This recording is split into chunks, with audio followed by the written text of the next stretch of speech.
What's up, party people? It is madness here in March. And of course, we have a few ACC teams holding on by a thread, some great heart-pounding games that got us through the weekend. We'll talk about that, how Miami is a sole survivor on the men's side, but the women looking pretty good. We already got two teams in the Sweet 16. We'll talk about who may join them after today's games. You are Locked On ACC, your daily podcast on the Atlantic Coast Conference. Part of the Locked On Podcast Network, your team every day.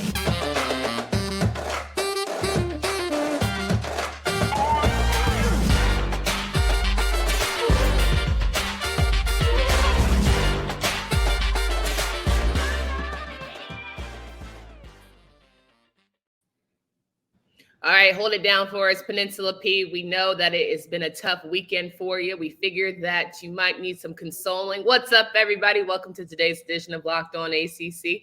I'm your host, Candace Cooper, joined by Kenton Gibbs here. Each and every day you can find us talking about fun times around our conference. We are so close to 1,000 subscribers. It hurts that 40 of y'all can't figure out how to hit that subscribe button so we can get to 1,000, but it's okay.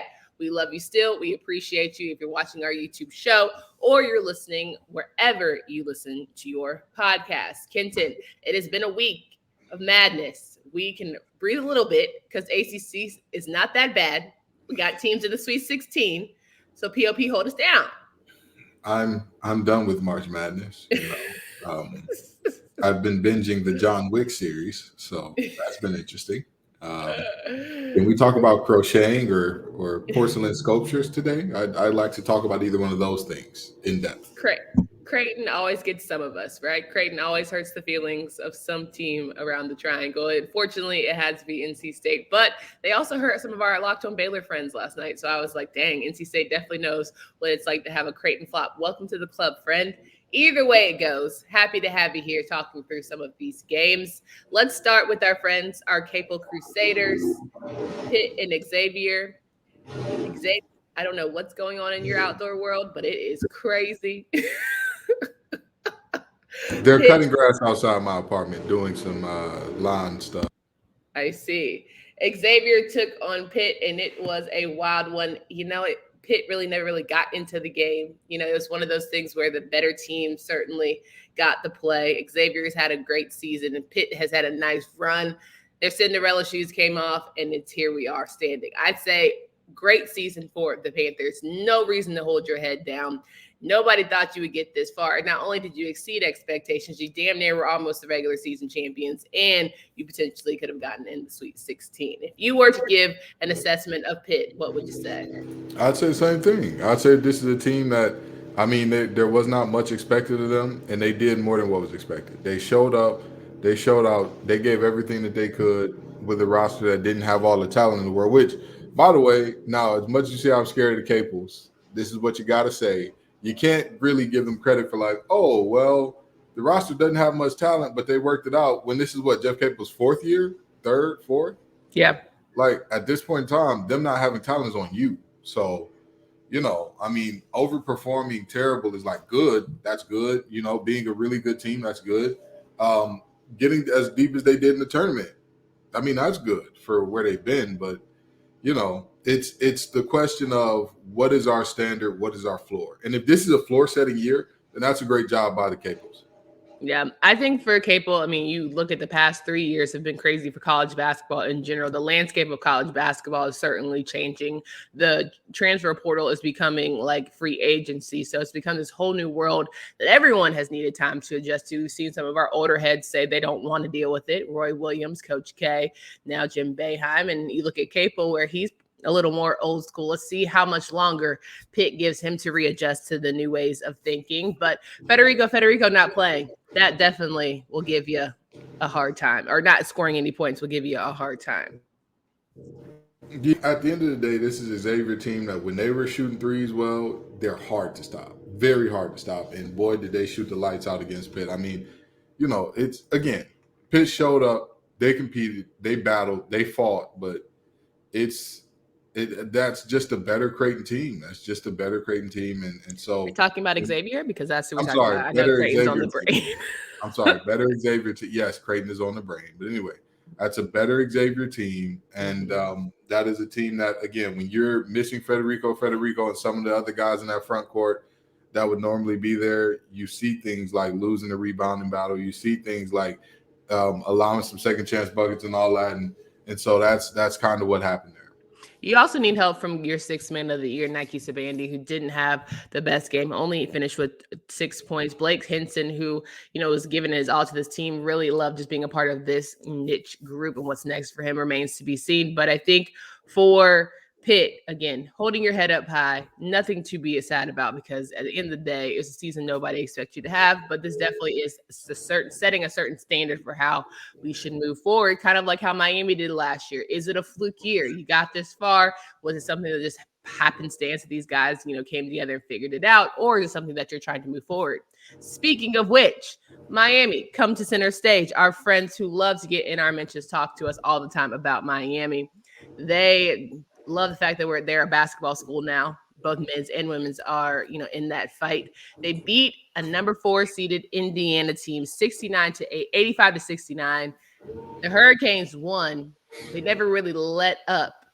I thought with the hot start that they were having, I was like, okay, I've seen this before. I'm a little nervous. Miami's going to crumble. They're going to stutter step. They're going to lose their speed and momentum. It didn't happen. So good on Miami for figuring out how to win big in a clutch moment, which was making it to the Sweet 16. I will apologize to Miami fans. I'm not familiar. I was not familiar with your game. I apologize. I don't know how you can say that when we've been watching them all season. It's a joke. Shaq said that to Christian Wood when he dropped, I want to say it was like 30 or something. He said, I apologize. I wasn't familiar with your game. And that's where that comes from. But moving right along. This was a game that they actually did have moments where they did falter and crumble, and the lead evaporated to nothing. And then, it's a game of runs at the end of the day. That hot start was enough. And not only was the hot start enough, they closed out. They started the game well. They finished the game well. And at the end of the day, what matters is what's on the scoreboard at the end of when the buzzers go off. And Miami, double-digit win here. Yeah, I mean, I guess when I say that, they never really let them get back in the game, I think it's from an energy standpoint. Like, Miami just felt like the more dominant team in a moment where we've said the ACC sucks all year. You said that, people have made comments about how our teams were never that good. I was expecting Indiana to kind of have a little stutter step, but take over and just dominate. And that never happened to me. Even when they got back in it, I think the refs were a little bit on their side, but, whatever. Illuminati always wants the higher seed to win in the grand scheme of things. I feel like Miami was able to pull it out big. Yeah, I mean, again, Isaiah Wong showed up and did Isaiah Wong things. Like, let's give that man his flowers. Let's give that man his credit. He has been showing up all year, and he did once again in this game. And at the end of the day, when you see a game where Isaiah Wong is going off for 27 and 8, you'll be all right. Whatever is going on, you'll be all right. Norchad Omier chipping in a massive 17 rebounds, you'll be okay.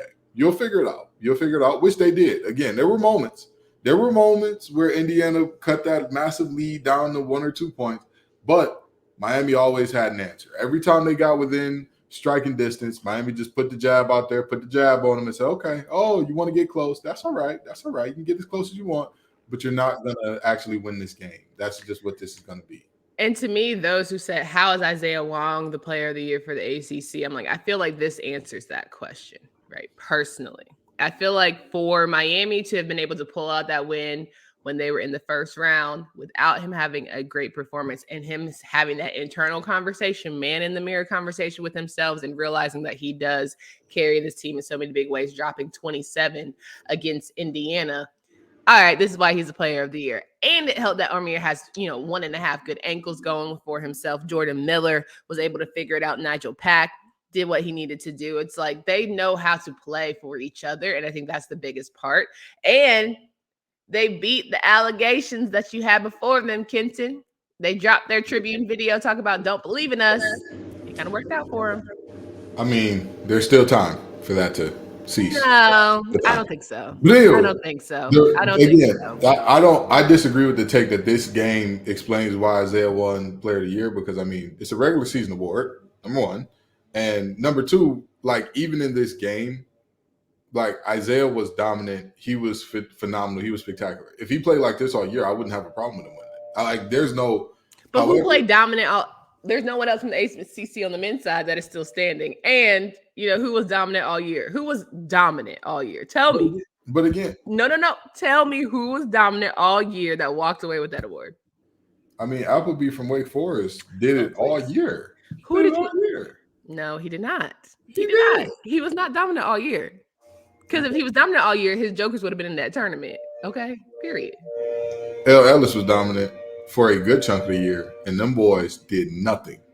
Them boys did zilch, zip, nada. But if you were a point guard... Go back on mute, because your Cutters is out here going crazy. Right. I think at the end of the day, you can't take away from what Isaiah Wong has done for the group. And I'm happy that he is getting to show on a big stage and make himself a lot of money at the next level for what he has done here at Miami. So that was remained to be seen for me.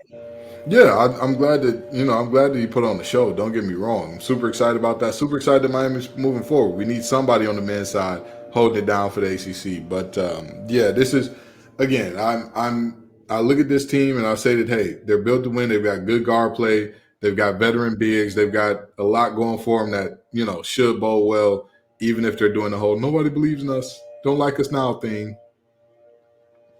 Miami will face off against Houston on Friday. They'll play at 7:15 p.m. They are our lone male team surviving and advancing. So we'll have to be all in if you are part of the ACC crew rooting for an ACC school. Now, yes, can I help you? Oh, this is. Can you go back on mute? Thank you so much. The Built March Madness bracket is here. We know you have a favorite bar or pub, and now's your time to make it count. Go to BuiltMarchMadness.com to vote for your favorites. I'll be voting for coconut, my favorite brownie crunch. I always stutter on it because it's just so good to me. And the fact that Miami Hurricanes are still in the opportunity to win. Then you'll be voting for that bar too. Support your team, you support your bar or puff. And when you vote, your favorite bar or puff will be entered into a drawing where 50 lucky Locked On listeners will get a free box of Built. Not only that, but one Locked On fan will win a 12-month subscription to Built to have Built's best bars or puffs delivered monthly straight to your door. You got to try Built because Built is the best protein bar ever. Seriously, they're so amazing. They won't even believe that they are good for you. What makes Built bars puffs so good? Well, for starters, they are all high in protein, low sugar, covered in 100% real chocolate. Run to there it is, BuiltMarchMadness.com right now to vote for your favorite bar or puff and pick a box up while you're there. You can vote every day in March, so hop in and support your pick. Rocking and rolling with Kenton Gibbs here. We're talking through March Madness. The men have one sole survivor, but the women are doing the damn thing, figuring out how to win. And it is a grand time. Every time Kenton comes off mute, I just hear myself so loud. All right, let's talk about Notre Dame figuring out how to win big against Mississippi State. 53-48 victory for Coach Ivey and the girls without having Olivia Miles. It's been an excellent time to be a Fighting Irish fan. Big dubs for them and advancing slowly but surely. And I think that's just how the nature of this beast goes. I mean, every win without Olivia Miles is big for them. But the thing about this team is they played in the tournament without Olivia. They played towards the end of the season without Olivia. She is a crucial piece of this team.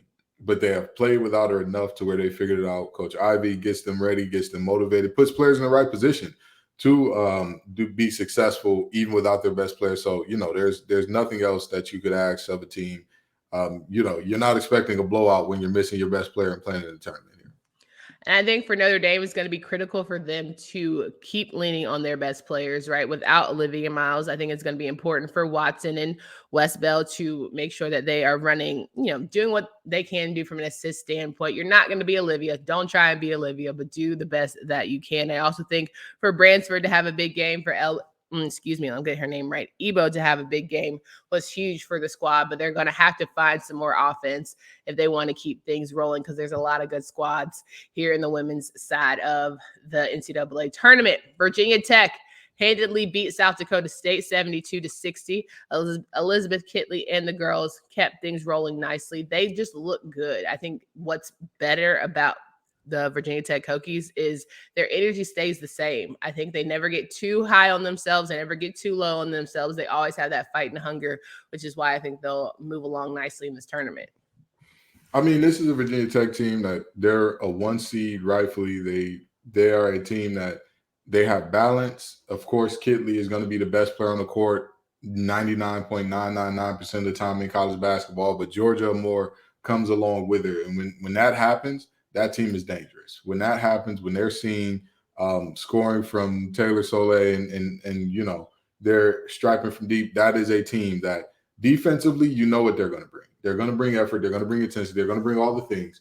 But when you combine that with an offense that is balanced, when you combine that with a team that is, I mean, at the end of the day, if they're going to shoot well and they're going to have a situation where they're distributing the basketball and players are getting open, because obviously everybody and their mom is going to double team Kitley, looking at a good situation for them.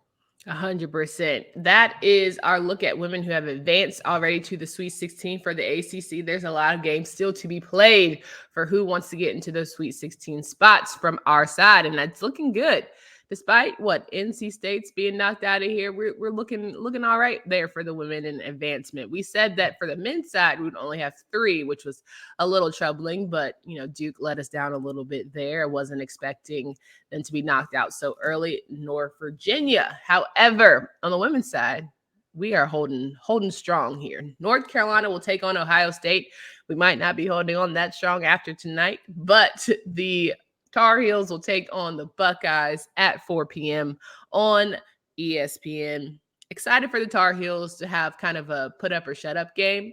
I think this is one where in their game against their previous opponent, who I'm looking at their team but can't draw their face, I felt like North Carolina did what they usually do. St. John's, there it was. I feel like North Carolina did what they usually do. Play well, come in, have really strong performance, offensive performance, clutch moments, but then somehow crumble towards the end. Or somehow just not figure it out. Somehow, they get a little too big for their britches and they just stop running plays. They get a little too, Deja Kelly tries to do too much and it just comes all over the place. Shooting threes where they should probably just run the play.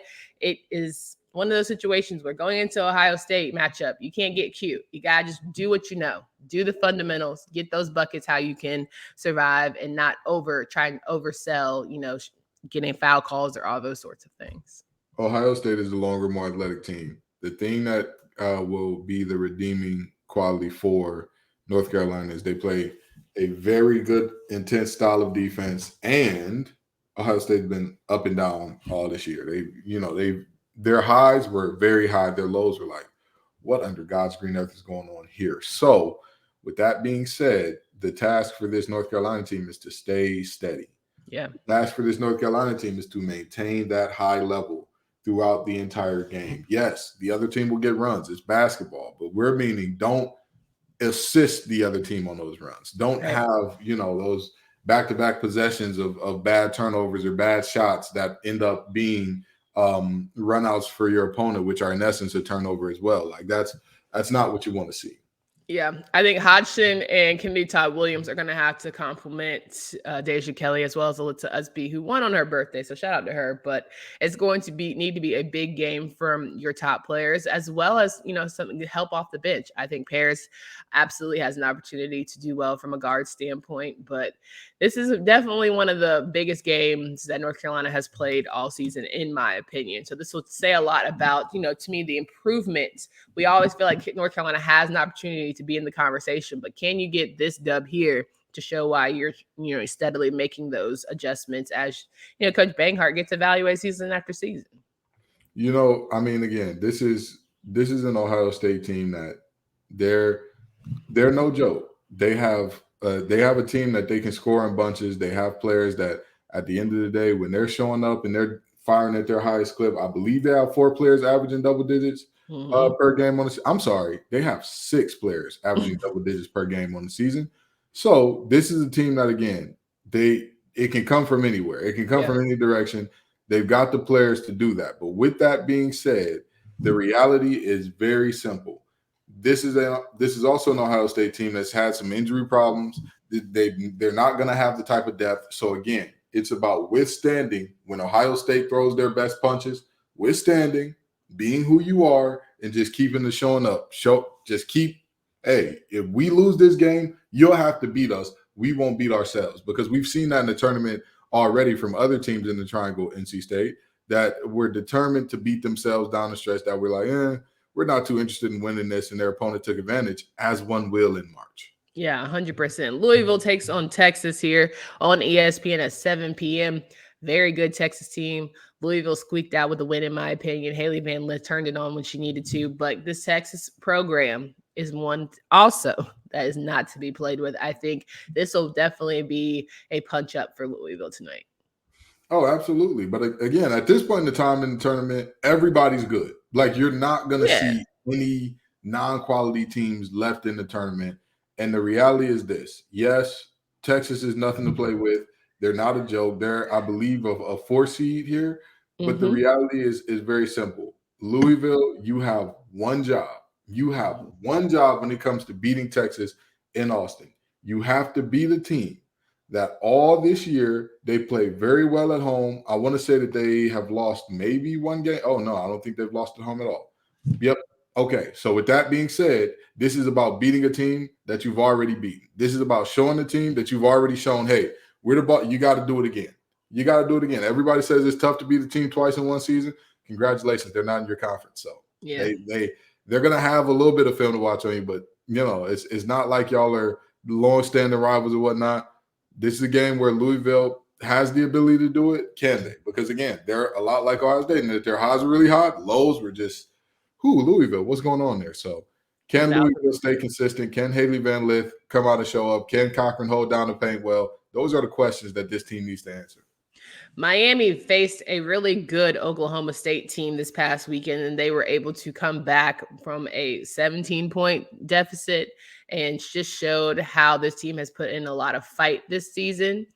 They face a number 1 Indiana team who has been upset this past year. Miami is good for an upset. The Cavender twins are going to have a big one here.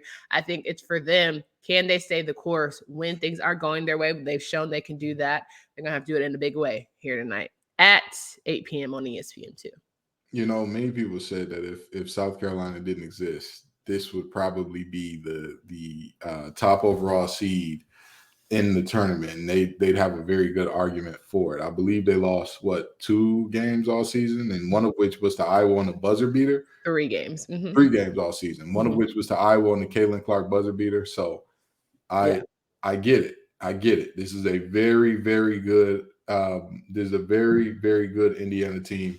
They play tough, hard-nosed defense, all that good stuff. Their identity is slowing it down, making you earn each possession, each bucket, all that good stuff. But now, for Miami, that shouldn't be a problem. Like that, yes, this is a very physical, very long team. Yes, absolutely. But with that being said, this Miami team has shown that, they can win in multiple different ways. They can battle up against some of the teams with very elite bigs. They can run up and down the court with teams that love to make the game a track meet. They can do whatever it takes to win a ball game. Absolutely. Final game here for the women. Colorado will take on Duke at 9 p.m. late in the midnight hour, maybe for some, but definitely for me. On ESPNU, the Blue Devils looked good against Iona. They will, again, be the team that, to me, everyone sleeps on in the sense of, they've had hiccup moments, but when they're good, they are great.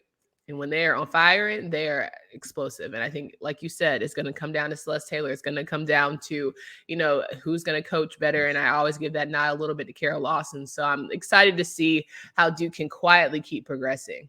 Not only that, but in the women's tournament, people tend to forget these teams are hosting. Yeah. Duke is going to be in Cameron here. And Cameron has no more basketball to celebrate outside the women. That's it. This is all the basketball y'all got. The Cameron crazies are going to be out. They're going to be crazy. Help us, Jesus. This is going to be. It's going to be a tough task for Colorado to get a win here. And because of that, because of Celeste Taylor's defensive versatility and all that, I see Duke coming away with a close one here. Yeah, I think Duke comes out on top for sure. A lot of women to talk about. It's exciting times. If we look at the men's scape, if Miami were to lose to Houston next weekend, we have to do a wrap up of the men's basketball season. And that's crazy to me, especially being ACC basketball. It's first time since 1980, or since 1980, there's been an ACC team in the Sweet 16, which is nice. But we look at it from a blue bloods perspective, Duke out, Kansas out, Kentucky out, North Carolina didn't even get the boogie. You know what I'm saying? Is tide turning for college basketball, especially from a men's landscape? Yes, 100%. The thing that people don't realize is like this whole traditional powers thing doesn't exist anymore in college basketball, and the same way it does in college football. In college basketball, you have no minimum for how long you have to be there. With football, when you step foot on that campus, congratulations, you signed up for 3 years. And of course, you can't go to the NFL at 18. The best 18-year-old would get destroyed by a decent 27-year-old, and by decent, I mean decent in the NFL, 27-year-old. Yeah. Like, that's just how that works out. So, it means something to like say, oh, Bear Bryant coached here, or oh, this player won a Heisman here, or oh, this player did this thing. It means something. And basketball is just like, listen, we can get you the NIL, we can get you this deal, we can get you that deal. Don't go to overtime league, come with us, and we'll make something happen for you, and then you go on from there. Sure. That's true. I think it's just the landscape of college basketball, college athletics really changing, but maybe in a good way. Maybe it's time we see some new teams, fresh eyes, some more upsets. But I like upsets so long as y'all got to go the whole way. Like, the Fairleigh Dickinson, like you can't just have one upset then y'all ended the next game. Like let's have it, I'd rather see a 15 seed win the whole thing. Mm-hmm. Maybe that'll never happen, but crazier things. I mean, we've seen highly seeded teams win the tournament before. It's just not 15. Oh, a 15 seed win. That's what I'm saying. That's what I'm 7, 8, sure, whatever. 15. You got to beat it. I mean, number one, you got to be the 2 seed. And then after you beat the 2 seed, you got to be. There's a lot that goes into that. We've seen it happen. I mean, that's fair. But it's just. But I also want people to put respect on ACC's name, because Purdue's sitting at home just like us. Kentucky's sitting at home just like us. Kansas, Big 12, and them sitting home just like us. So, like, all the hate, it's just the way it is. I think North Carolina could have gotten the thing. I'm just saying. Boo. I'm just saying. Get off this the first 4 in, first 4 out thing, it's getting silly. It's getting off silly. The stage. The net has been lying to us this entire tournament. I'm just gonna say. I mean, listen. Here's the only defense that somebody would have for the net.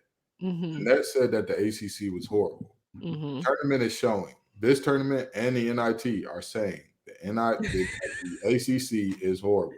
Like that's just. Clemson was a team that everybody said should have been in, and they deserved to get in. Yeah. Boom, lost first round in the NIT at home. NC State, they're a fun, exciting upstart team. They got played by Creighton, though. I ain't gonna hold you.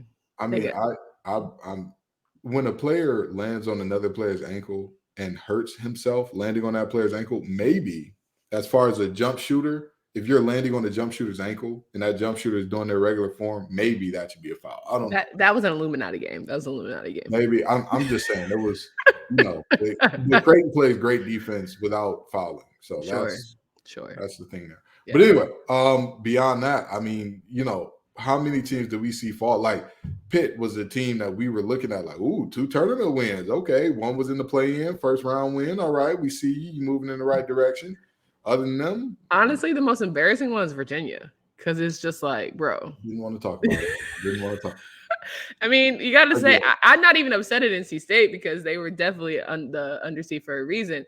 Pitt, we didn't even think they would get this far, but Virginia, y'all were supposed to be borderline blue blood that held us down, POP, and that's embarrassing. I'm not mad that Virginia lost. It's how they lost. Oh, yeah. Exactly. They tricked off 50-38. Yeah. What under God's green earth were you doing, my brother? And he has a lifetime to think about it. What were you doing? They'll always have 2019. And again, walking off the court saying we had a timeout. You did. Sickening. Chris Webber vibes. Even if, and here's the crazy part, even if you like take a timeout there and like get a reset, or even if you don't think you have a timeout, oh no, they get 1 point and a possession, but they were down 3, right? Oh no, they were down 2 at that point in time. So even if you took a timeout, they get a point and a possession, they still got to score again. Yep. And you're arguably the best defense in the country, they say. Or so you laud yourself to be. Okay, it is what it is. The math ain't math. Shoulda, coulda, wouldas for the rest of the offseason. We'll talk about more of that as well as some of these matchups happening again tonight, Monday. The ladies are getting it done. How will they make it to the Sweet 16? Make sure you root for them. Check out all those games. Check out our show wherever you listen to podcasts. Candace Cooper and Kenton Gibbs. Until next time.